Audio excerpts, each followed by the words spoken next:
को चले गए।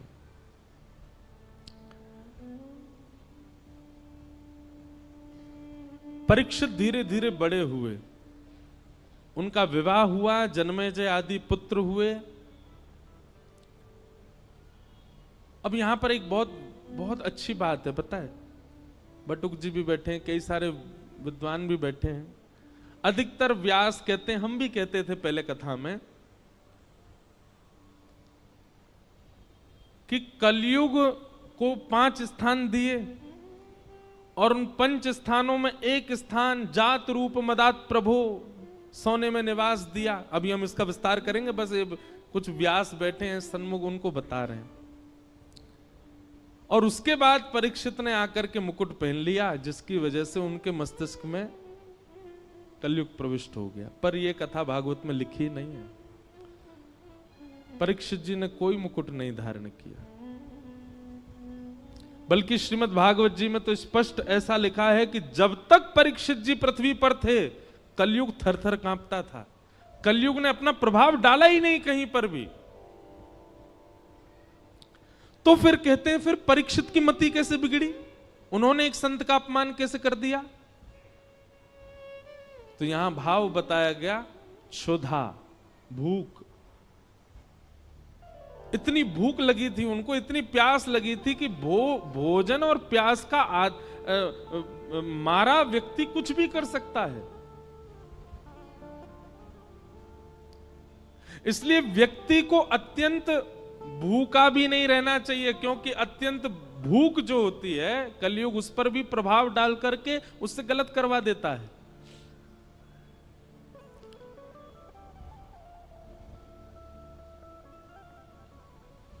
दो लोगों को भगवान नहीं मिलते। कौन दो लोग? बहुत खाने वाला और बहुत सोने वाला। पहला, जो बहुत खाता होगा और बहुत ज्यादा ही सोता होगा, समय से ज्यादा सोता है। अच्छा देखो, एक हमारे जैसे सोने वाले हैं। हमारे जैसे सोने वाले मतलब जिनकी 4-4, 5-5, 6-6 महीना की नींद बकाया है। कभी कभी नींद आती है तो खूब देर तक सो लेते हैं, पर कभी कभी सो पाते हैं हम। लेकिन एक व्यक्ति करता धरता कुछ नहीं, पूरे दिन पड़ा रहता है बस, फिर भी उसको इतनी नींद आती है कि रात में सोता है, सवेरे उठता है 10-11 बजे।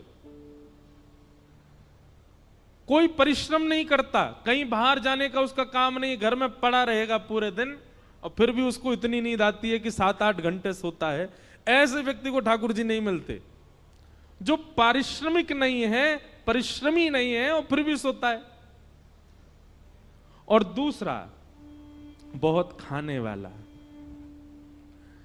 इसमें भी यही बात आएगी, जो बहुत परिश्रम नहीं करता है लेकिन खाता बहुत है, बहुत खाता है, अधिक मात्रा, भूख से अधिक खाता है। ऐसे व्यक्ति को ठाकुर जी नहीं मिलेंगे। पहला व्यक्ति बहुत सोने वाला, बहुत खाने वाला।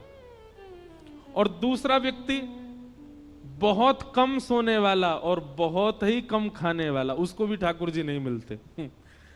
क्यों? इसके प्रति ठाकुर जी विचार, पहले वाले के प्रति तो विचार करते हैं, ये मेरी थाली उखा जाएगा और ये सोता ही रहेगा, मोते कब खेलेगा, मेरे संग कब रहेगा, इसलिए ठाकुर जी उसको नहीं मिलते। और दूसरे वाले के प्रति ठाकुर जी विचार करते हैं, जे खुद ना खावे मुंह का खवावेगो, ये खुद ही भूखो रहे मुंह का खवावेगो। और दूसरी बात ठाकुर जी सोचते हैं, खुद सोवे ना है मुंह भी ना सुन देगो, पूरे दिन जगो रहे तो मुंह परेशान करेगो। हमारे ब्रज के संत कहते हैं, बहुत कम खाना और बहुत कम सोना, बहुत ज्यादा खाना और बहुत ज्यादा सोना, दोनों ही भगवत मिलन में बाधा हैं। मध्यस्थ रहो, मध्यम रहो। अब आप कहोगे ये मध्यस्थ कैसे पता चले, मध्यम कैसे पता चले? निद्रा कैसी हो? इतनी निद्रा हो जाए कि पूरे दिन फिर भले ही लेटने को भी ना मिले तो भी काम चल जाए। इतनी निद्रा लेने वाला व्यक्ति, और पूरे दिन फिर परिश्रम कर सके, ठाकुर जी से मिलने के लिए परिपक्व है। और इतना भोजन करे कि उससे आलस्य ना आवे, ऐसा व्यक्ति भी ठाकुर जी से मिलने के लिए परिपक्व है। अपच ना हो, इतना भोजन करे बस। ऐसा व्यक्ति भी ठाकुर। और भैया कछु तो खुद भी अपने आप भी समझ जाए करो, जीवन में कितना सोना चाहिए, कितना खाना चाहिए, इसका थोड़ी व्यवस्था बनाओ और उस अनुसार ठाकुर जी के मिलन के लिए चलो। तो परीक्षित जी महाराज एक दिन विचरण कर रहे थे और विचरण करते हुए उनको कलयुग मिला, जो कि वृषभ यानी कि धर्म के 3 पैर काट चुका था, चौथा पैर काट रहा था। धर्म के 4 चरण हैं, सत्य, दान, दया और पवित्रता। कलयुग में केवल 1 पैर बचा है धर्म का, वो है सत्य। दान, दया और पवित्रता तो खत्म हो चुके हैं। कलयुग में दान नहीं करता व्यक्ति, दिखावा करता है। कलयुग में दया नहीं करता व्यक्ति, एहसान करता है। कलयुग में पवित्र नहीं रहता व्यक्ति, केवल पवित्रता का आडंबर करता है। थोड़ा बहुत यदि बचा है तो सत्य बचा है। सत्य भी बोलता नहीं है, सुनने के लिए सत्य चाहिए। दूसरे से भले ही झूठ बोले पर अपने लिए उसको सत्य चाहिए, इतना सत्य बचा है बस। और कलयुग उस चौथे पैर को भी काट रहा है, सत्य को। तभी परीक्षित जी महाराज पहुंच गए, कलयुग को पकड़ लिया, जान से मारने लगे, चरणों में गिर गया, महाराज मुझे स्थान दे दीजिए। तब 4 स्थान प्रदान किए, द्यूतम, पानम, स्त्रिय, सोना, ये 4 स्थान पहले प्रदान किए। जुआ, मदिरा पान, भक्ष भक्ष सेवन, पर स्त्री पर पुरुष गमन और हिंसा, लड़ाई झगड़ा, कलेश, इसमें कलयुग का निवास। कलयुग ने पुनश्च याचना की, बोले कि महाराज मेरा परिवार बड़ा है, 1 स्थान और दे दो। तो उसको जात रूप मदात प्रभो, अनीति से कमाया गया धन, 5वां स्थान प्रदान किया। इन 5 स्थानों पर बहुत सावधान रहा कीजिए। कभी भी जुआ में नहीं खेलना है। जुआ का मतलब क्या होता है? धन को दांव पर नहीं लगाना है। यह शर्त लगाना भी एक प्रकार का जुआ है, नहीं लगाया कीजिए। भैया सीधी बात है, किसी की पत्नी को दांव पर लगा दोगे, पति छोड़ेगा आपको। और वो भी पति कौन है? जगत नियंता, जगदाधार, जगदीश्वर, त्रिलोकीनाथ, उनकी पत्नी है लक्ष्मी। आप लक्ष्मी को दांव पे लगा दोगे, नारायण प्रसन्न रहेंगे आपसे। भागवत जी में वर्णन है कि जुआ खेलने वाला व्यक्ति लक्ष्मी को असद स्थान पर प्रयोग करने वाले व्यक्ति से पंचदेव सदैव नाराज रहते हैं।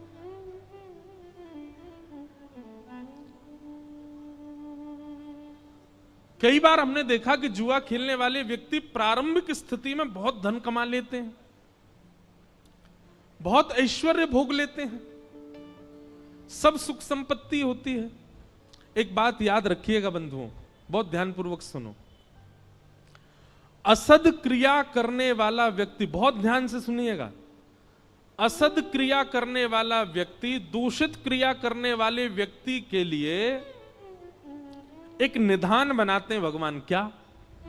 जैसे भगवान दिखते हैं कि गलत कर रहा है, तो उसके इस जन्म के एवं उसके आगामी जितने जन्म हैं एवं पूर्व के जन्मों के जितने भी पुण्य हैं, जितने भी सुख हैं, जितनी भी समृद्धियां हैं, सब एक साथ ठाकुर जी उसको देख करके भुगवाते हैं। जल्दी इसका कोटा खत्म करो, जल्दी जल्दी इसको खवाओ। समझ में आई बात? थोड़ा और समझो। मान लीजिए कोई व्यक्ति है और वो गलत काम करता है, पाप करता है, वो सब क्रिया करता है जो वेद विरुद्ध है।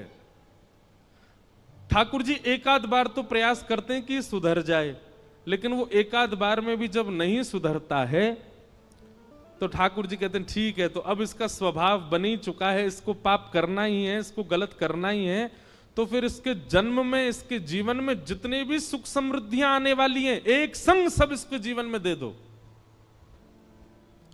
उसके पास धन भी आ जाएगा, उसके पास संपत्ति भी आ जाएगी, वो जो चाहेगा उसको मिलने लग जाएगा। लेकिन वो यह नहीं समझ पाता है कि मेरा खाता खत्म किया जा रहा है जल्दी जल्दी।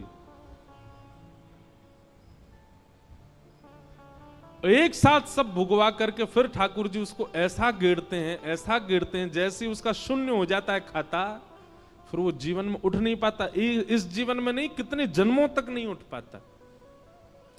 और भक्ति करने वाले के साथ उल्टा होता है। जैसे ही ठाकुर जी देखते हैं तिलक लगाने लग गया, कंठी पहनता है, माला जप करता है, नित्य हरिनाम संकीर्तन करता है, कथा श्रवण करता है, तो ठाकुर जी कहते हैं इसके जीवन में जितने दुख आने वाले हैं, इसके अनेक जन्मों में जितने दुख आने वाले, सब भुगवा के इसके सारे खाते खत्म करो दुख के। और एक साथ ठाकुर जी भुगवा भुगवा करके सब नष्ट कर देते हैं, शून्य कर देते हैं। और जैसे ही उसका खाता शून्य होता है, ठाकुर जी आकर के उसको हृदय से लगा लेते हैं।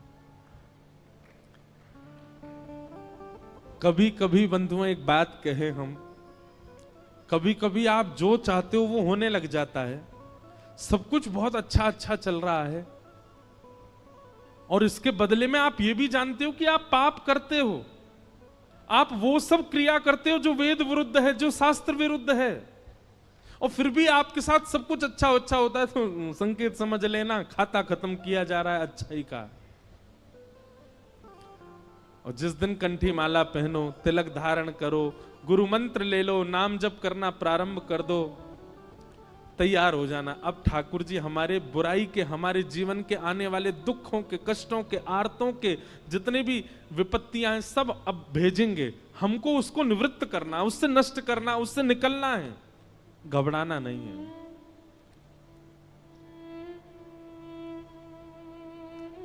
क्योंकि कई बार लोग मिलने आते हैं तो मुझसे कहते हैं कि वो देखो महाराज जी इतना पाप करता फिर भी उसके जीवन में इतनी प्रसन्नता। अरे आपको नहीं पता है, उसका खाता खत्म हो रहा है अच्छाइयों का।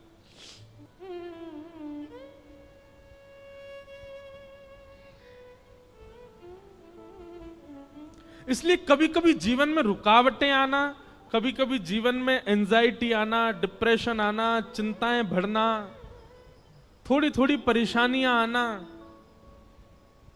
इनसे समझा करो कि नहीं हमारा जीवन ठीक चल रहा है।